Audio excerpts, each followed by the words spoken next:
तो मेरे सभी सनातनी भाइयों को मेरा जय श्री राम, हर हर महादेव। आप आशा करता हूँ कि आप लोग सभी कुशल मंगल होंगे और आपके परिवारजन भी सभी कुशल मंगल होंगे। आज ये नया टॉपिक है। सामने देख रहे होंगे एक नकली संत जो खुद को तथाकथित स्वघोषित संत है ये, और इसके चेले चपाटे बोलते रहते हैं कि पूरे ब्रह्मांड में इसके बराबर ज्ञान किसी के पास नहीं है और यही तत्वदर्शी है पूरी दुनिया में, इसके अलावा कोई नहीं है, और संत भी यही है और कोई भी संत नहीं है। अब हम इस संत का हमारे ग्रंथों से ज्ञान देखेंगे। ये पाखंडी खड़े खड़े सामने ही सामने हमारे ग्रंथों में मिलावट कर रहा है, मिलावट करके पढ़ा रहा है और मिलावट कर रहा है।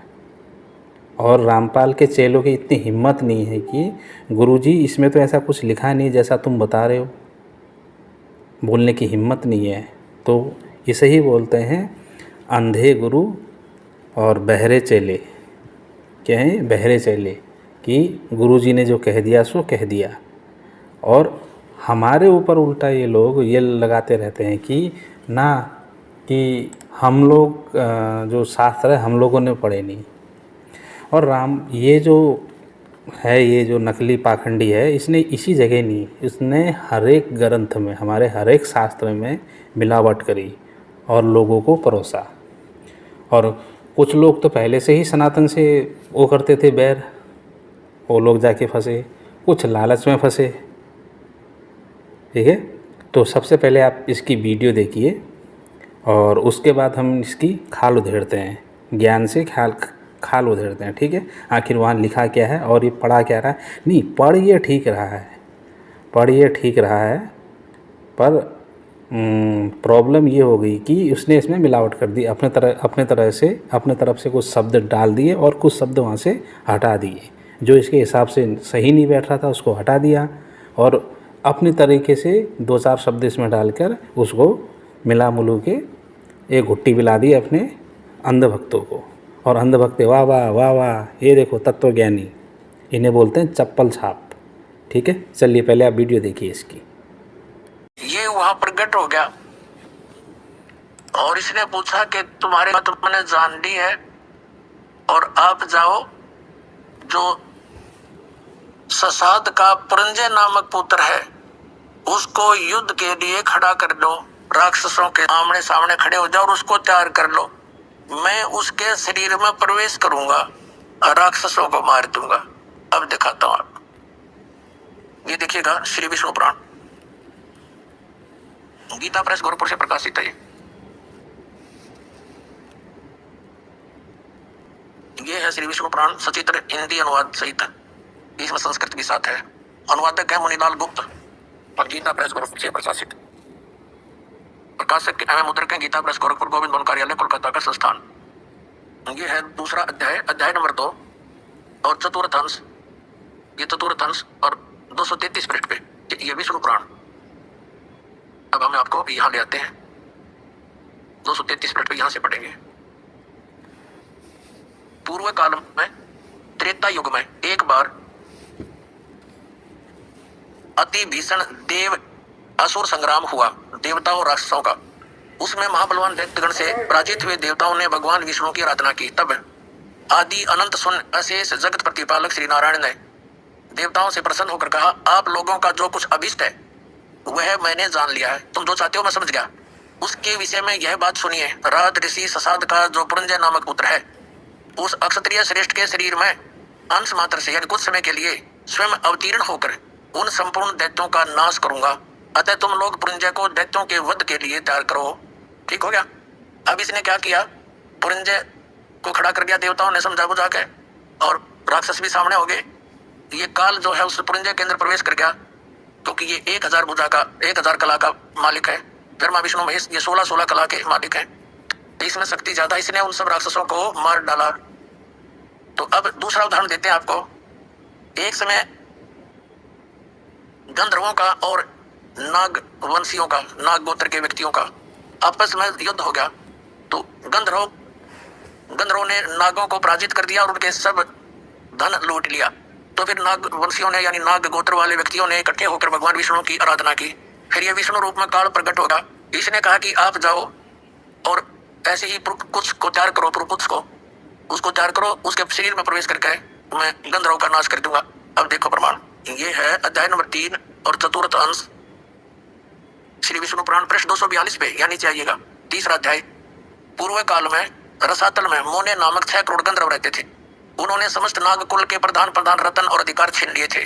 गंधर्वों के पराक्रम से अपमानित उन नागेश्वरों द्वारा स्तुति किए जाने पर उसके श्रवण करने से जिनकी विकसित कमल सदृश आंखें खुल गई हैं, निंद्रा के अंत में जागे हुए उन दलशाही भगवान सर्वदेवेश्वर को प्रणाम कर उनसे नाग गुणों ने कहा, भगवान इन गंधर्वों से उत्पन्न हुआ हमारा भय किस प्रकार शांत हो। तब आदि अनंत रहित भगवान पुरुषोत्तम ने कहा, यो नासव के पुत्र मान धाता का जो यह प्रकुत्स नामक पुत्र है, उसमें प्रविष्ट होकर मैं स्पष्ट कर दिया, प्रविष्ट होकर उसमें प्रवेश करके मैं उन संपूर्ण दुष्ट गंधर्वों का नाश कर दूंगा। हो गया स्पष्ट। अब इसके कर्म अलौकिक ऐसे हैं, ये कहता मेरे कर्म दिव्य हैं। इसी प्रवेश करके गीता का ज्ञान वेदों वाला प्लस में अपने युद्ध कराने की जो अटकलबाजी, ये श्रीमद् भगवत गीता नाम से 18 अध्याय इसने बोले और आखिर में डरा धमका के विराट रूप दिखाकर भयंकर रूप जिसको देखकर कांपने लग गया अर्जुन जैसा योद्धा, और लास्ट में डरते ने हाँ भर ली अर्जुन ने।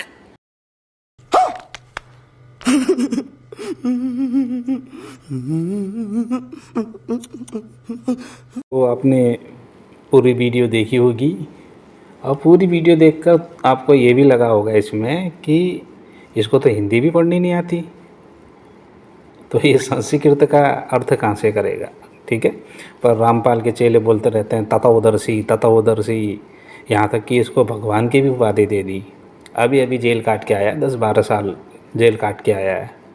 पहले बकवाद करी थी इसने तो 10-12 साल की जेल काट के आया, जमानत पे चल रहा है अभी। कब फिर से अंदर डाल दे पुलिस, कोई भरोसा नहीं है उसका, क्योंकि जब कुकर में ज़्यादा बढ़ जाएंगे तो फिर से डाल देंगे अंदर। तो अभी भी नहीं सुधरा, ये ना सुधरा है ना सुधरेगा ये।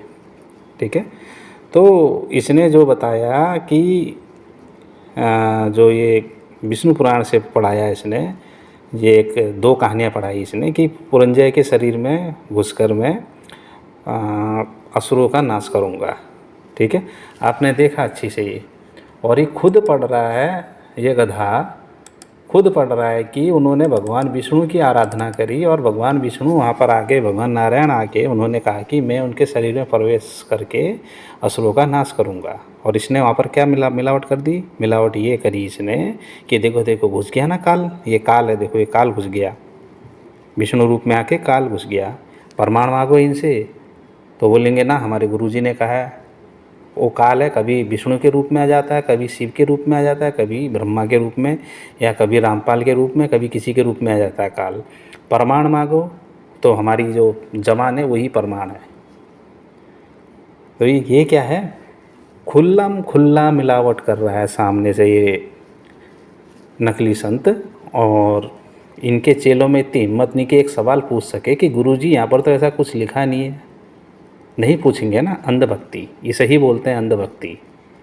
ठीक है, देखो शकल, देखो इसकी शकल देखो ये, हाँ मुझे ख्याल से लगता है कोई ये नशे करता है, मेरे ख्याल से लग रहा है ये रामपाल। नहीं तो अगर जो फ्रेश होगा वो ऐसी मिलावट तो करेगा नहीं सामने सामने। हो सकता है कोई नशे भी करता हो, अब मुझे पता नहीं इस चीज़ का। ठीक है, तो अब हम ये जो कहानियाँ इसने जो विष्णु पुराण से पढ़ाई, वो कहानियाँ फिर से हम एक बार पढ़ेंगे। ठीक है, कि वहाँ पर कुछ ऐसा चीज़ वाक्य है कि मतलब कि काल अंदर घुस के वो करेगा, उनका विनाश करेगा, या इसकी ये कपोल कल्पित सपनों वाली कहानियाँ हैं सिर्फ। ठीक है, चलिए चलते हैं, हम प्रमाण के सहित बताते हैं, प्रमाण और जो का त्यों बताते हैं। रामपाल की तरह अपने हिसाब से कुछ शब्द वहाँ से निकाल देना और अपनी तरफ से कुछ शब्द वहाँ डाल देना। हम ऐसा नहीं करते हैं, शास्त्रों को शास्त्रों के हिसाब से ही पढ़ते हैं और शास्त्रों के हिसाब से ही समझते हैं, और समझते उनसे हैं जिन्होंने, जो हमारी परंपरा है। ठीक है, चलिए, ये श्री विष्णु पुराण है, गीता प्रेस गोरखपुर से है। ठीक है, श्री विष्णु पुराण है, जो इसने दिखाई थी वही दिखा रहा हूँ मैं। ठीक है, चलिए इसके चौथे अंश के उसके दूसरे अध्याय और तीसरे अध्याय में चलते हैं। चलिए,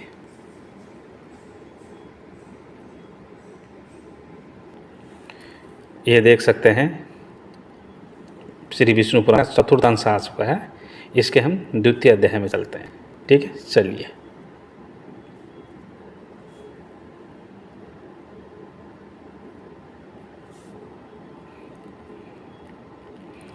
ये द्वितीय अध्याय आ गया है। ठीक है, इक्ष्वाकु के वंश का वर्णन तथा सौभरी चरित्र। तो ये क्या है, यहाँ पर अभी वंश का काम हो रहा है, वंश का वर्णन हो रहा है। ठीक है, इसने यहाँ से पढ़ाया था। देख लीजिए, यहाँ से पढ़ाया था। देखो, उसने पुरंजय भी यह एक दूसरा नाम पढ़ा। पूर्व काल में त्रेता युग में एक बार अति भीषण देवासुर संग्राम हुआ। उसमें महाबलवान दैत्यगण से पराजित हुए देवताओं ने भगवान विष्णु की आराधना की। किसकी आराधना कर रहे हैं वो? भगवान विष्णु की। ठीक है, तब आदि अंत शून्य अवशेष जगत प्रतिपालक श्री नारायण ने देवताओं से प्रसन्न होकर कहा। तब भगवान नारायण आए और देखो उनके बारे में क्या लिखा, आदि अंत शून्य, मतलब कि आदि अंत से वो शून्य है, मतलब ना उनका आदि है ना अंत है। विष्णु की आराधना की। तब आदि अनंत शून्य अशेष जगत प्रतिपालक श्री नारायण ने देवताओं से प्रसन्न होकर कहा, आप लोगों का जो भी कुछ अभिष्ट है वह मैंने जान लिया है। उसके विषय में यह बात सुनिए। राजऋषि ससाद का जो पुरंजय नामक पुत्र है, उस क्षत्रिय श्रेष्ठ के, यहाँ पर ये क्या पढ़ा था, अक्षत्रिय पढ़ रहा था। ये जो क्षत्रिय श्रेष्ठ के शरीर में अंश मात्र से स्वयं अवतीर्ण होकर उन संपूर्ण दैत्यों का नाश करूँगा। अतः तुम लोगों पुरंजय को दैत्यों के वध के लिए तैयार करो। अब मुझे बताइए, यहाँ पर कहाँ पर काल शब्द आया है कि मैं काल रूप से आऊँगा, ये आऊँगा, वो आऊँगा ना। इसने क्या कर दिया, अपनी तरफ से इसमें शब्द घुसेड़ दिए। क्यों घुसेड़ दिए? क्योंकि इसके हिसाब से मिल नहीं रहा था। अपने अंधभक्तों को इसने गुमराह करना था, और अंधभक्त यहाँ पर तालियां बजा रहे हैं और इसको बोलते हैं कि तत्वज्ञानी है, ये ज्ञानी है। इसने सिर्फ यही नहीं, हर एक ग्रंथों में इसने मिलावट करी है। यहाँ तक कि जो जिसको ये मानता है कबीर को, उनकी जो कबीर वाणी है उसमें भी भर भर के मिलावट करी है इसने। रोकने वाला कोई नहीं है ना। ठीक है, अब देखो नीचे क्या लिखा। यह सुनकर देवताओं ने विष्णु भगवान को प्रणाम किया और पुरंजय के पास आकर उनसे कहा, हे क्षत्रिय श्रेष्ठ, हम लोग चाहते हैं कि अपने शत्रुओं के वध में प्रवृत्त हम लोगों की आप सहायता करें। अब बताइए, वो विष्णु भगवान को प्रणाम कर रहे हैं, विष्णु भगवान की आराधना कर रहे हैं, और वहाँ से आएगा काल। ये है इनकी शिक्षा। रामपाल जो नकली संत है, यह है इसकी शिक्षा। क्षत्रिय श्रेष्ठ को अक्षत्रिय श्रेष्ठ पढ़ रहा है वो, तो इसके पास किस चीज़ का ज्ञान होगा? हिंदी पढ़नी सही से नहीं आ रही इसको, ये संस्कृत क्या पढ़ेगा? तो रामपाल के चेलो इसको ज्ञान बोलते हैं, इसको ज्ञान नहीं बोलते, इसको भ्रमित करना बोलते हैं। ऐसे ही तुम्हें हर जगह भ्रमित किया है अर्थों का अनर्थ करके। ठीक है, चलिए अब इसके हम तीसरे अध्याय में चलते हैं। जो तीसरा अध्याय दिखाया था चौथे अंश का, कि उसमें भी बोला था ना, ओए होए देखो घुस गया ना काल, ओए होए देखो घुस गया ना काल। ये आदत पहले से थी इसकी, ओए होए ओए होए। ठीक है, अब ओए होए हम दिखाते हैं इसको। ये देख, तीसरा अध्याय आ गया उसी का। ठीक है, चलिए उसके हम चलते हैं। वहीं से पढ़ेंगे जहाँ से इसने पढ़ाया था। ठीक है, क्योंकि एक मिनट, किधर गया?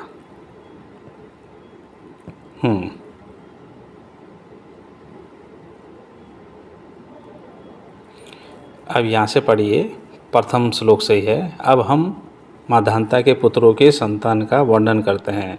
माधान्ता के पुत्र अम्बरीक के योनाश्व नामक पुत्र हुआ। उससे हारित हुआ, जिससे अंगिरा गोत्रीय हारितगण हुए। ठीक है, उसमें पूर्व काल में रसातल में मौनी नामक 6 करोड़ गंधर्व रहते थे। उन्होंने समस्त नागकुल के प्रधान रत्न और अधिकार छीन लिए थे। गंधर्वों के पराक्रम से अपमानित उन नागेश्वरों द्वारा स्तुति किए जाने पर उसके श्रवण करने से जिनकी विकसित कमल दृश्य आंखें खुल गई है, निद्रा के अंत में जगे हुए उन जलाशयी भगवान सर्व देवेश्वर को प्रणाम कर उनसे नागगण ने कहा, भगवान इस गंधर्वों से उत्पन्न हुआ हमारा भय किस प्रकार शांत होगा। कौन आए जलाशय में? कौन? नारायण रहते हैं, ठीक है, वो काल नहीं। हाँ भगवान तब आदि अनंत रहित। कौन है? आदि अनंत रहित। पर काल का तो आदि भी है और अंत भी है। हाँ भगवान पुरुषोत्तम। भगवान पुरुषोत्तम है क्या काल? शायद रामपाल मेरे ख्याल से कुछ नशे करता है, शायद अपनी ही बातों में भूल जाता है। कोई नहीं, छोड़ो उसको। किस प्रकार? पुरुषोत्तम ने कहा, यूनास के पुत्र माधानता का जो यह पुरुकुत्स नामक पुत्र है, उसमें प्रविष्ट होकर मैं उन संपूर्ण दुष्ट गंधर्वों का नाश कर दूंगा। यह सुनकर भगवान जल सायकी को प्रणाम कर समस्त नागादिगण नागलोक में लौट आए और पुरुकुत्स को लाने के लिए अपनी बहिन एवं पुरुकुत्स की भार्या नर्मदा को प्रेरित किया। तदंतर नर्मदा पुरुकुत्स ने रसातल में ले गई। रसातल में पहुंचने पर पुरुकुत्स ने भगवान के तेज से अपने शरीर का बल बढ़ जाने से संपूर्ण गंधर्वों को मार डाला और फिर अपने नगर में लौट आई। उस समय समस्त नागराजों ने नर्मदा को यह वर दिया था कि जो तेरा स्मरण करता हुए तेरा नाम लेगा उसको सर्प विष से कोई भय न होगा। इस विषय में यह श्लोक भी है। तो यहाँ पर पूरा मुझे दिखा दीजिए रामपाल के अंधभक्तों कि यहाँ पर कहाँ है काल, कि काल घुस गया था, वो घुस गया था। पूरी कहानी पढ़ी है ना अभी इसमें कहाँ पर है? यहाँ तो भगवान विष्णु की आराधना हो रही है और भगवान विष्णु ही आ रहे हैं। रामपाल के चले क्या बोलते हैं, कभी वो विष्णु के रूप में आ जाता है, कभी उसके रूप में आ जाता है, कभी किसके रूप में आ जाता है। अरे एक जगह तो ठहरो, प्रमाण तो दो इसका कि ऐसी इस रूप में आ जाता है। कहकर प्रमाण नहीं है हमारे पास, बस आ जाता है। तो ये है इसका ज्ञान। और रामपाल के चेले बोलते हैं कि पूरे ब्रह्मांड में हमारे गुरु के बराबर कोई ज्ञानी नहीं है। तत्वदर्शी हैं, तत्वदर्शी नहीं, तत्वदर्शी। क्या खाक तत्वदर्शी है ये? मिलावट राम है ये, मिलावट राम पीछे नहीं, ये मिलावटी है, मिलावटी। तुम लोगों को चलो शकल देखते हैं, शकल बड़ी वो है इसकी। ओहो शकल, वाह वाह वाह वाह वाह, भगवान ने फुर्सत से बनाई है। देखो आंखें, देखो आंखें। ऐसे ही मैं रामपाल के ज्ञान की खाल उधेड़ता रहूँगा। जब तक जिंदा हूँ तब तक खाल उधेड़ता रहूँगा ऐसे अज्ञानियों की जो हमारे शास्त्रों से छेड़छाड़ करता है। तो रामपाल के चेलो अपने गुरु से पूछेंगे नहीं, मुझे क्या बताएं, क्यों नहीं पूछेंगे? अंधभक्त है ना, अंधभक्त। अगर वो माटी के ढेले को भी ये कह दे कि सोना है ये, तो ये लोग बोलेंगे हाँ हाँ गुरुजी सोना है, सोना है। ठीक है, तो रामपाल टाइम से सुधर जा। ठीक है, पहले झटके में 10 से 12 साल जेल काट के आया ना। भगवान के घर में देर है अंधेर नहीं। अभी एक मौका दिया है तेरे को, एक मौका दिया भगवान ने कि सुधर जा। ठीक है, सुधर जा अभी भी। तो इस वीडियो को ज़्यादा से ज़्यादा शेयर करें, लाइक करें और अपने जितने भी ग्रुप हैं उसमें शेयर करें कि लोगों को बताएं कि किस प्रकार ये मिलावट करता है ग्रंथों में, और सामने करता है, छुपा के नहीं, सामने कर रहा है ये। ठीक है, तो इसी के साथ सभी को जय श्री राम, हर हर महादेव।